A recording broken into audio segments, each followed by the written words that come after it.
पंचम श्रेणी भाई भाई मानक आज वैदिक गणित कालांशକୁ सुस्वागत।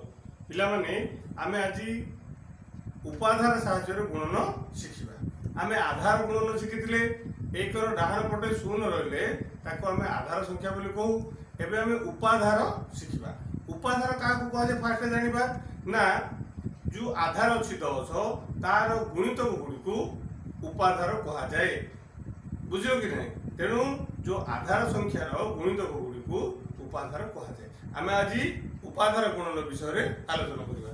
पिला माने देखो 22 गुणन 23 हेले उपाधार केते आसिला 20। आधार 10 10 को हमर 2 रे गुणा हला 20 आसिला। हेले उपाधार केते अछि ना 20 अछि। हेले 22 संख्याटी 20 रु केते अधिक ना 2 अधिक अधिक थिले जोग दिया। 23 संख्याटी 20 उपाधार रु केते अधिक ना 3 अधिक मिश्रण 3 है। वर्तमान कोन करिबा प्रथम स्टेप रे 2 को 3 रे गुणिबा। 2 3 की केते 6 देखो प्रथम स्टेप रे। सेकंड स्टेप कोन हबो ना 22 मिश्रण 3 गुणन ए जो ए 2 नै की आधार रे 2 गुणा हला गुणन 2। 22 मिश्रण 3 गुणन 2 नतुबा 23 मिश्रण 2 गुणन 2। 23 मिश्रण 2 गुणन 2 એટલે 22 मिश्रण 3 केते आसिला ना 25। 25 गुणन 2 50। तार बाम पटे 50 लेखा हला। उत्तर आसिला केते 506। सेही परि पिलन देखो 52 गुणन 47 एठी हमर उपाधार केते आसिला ना 50। 10 आधार को 5 रे गुणिबा जकू 50 आसिला।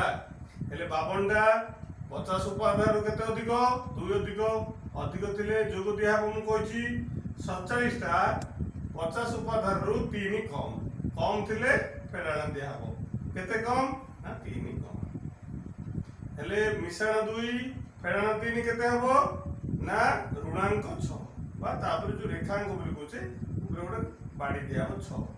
तापर प्रथम स्टेप रे जो प्रथम गणित जे पुरे हितला 47 मिश्रण 2 गुणन 5 नतुबा 52 फेराण 3 गुणन 5। 47 मिश्रण 2 केते आसिला ना 49 गुणन 5 इक्वल टू 245। बाम पटे रहला 245 डाण पटे रेखांक 6।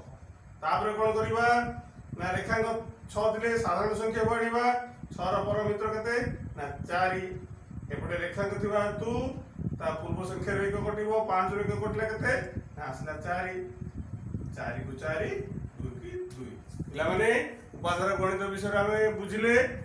आ परवर्ती स्टेप रे अन्य गणित गुडी को बुझिबा। आज पई क्लास रखिबा। धन्यवाद।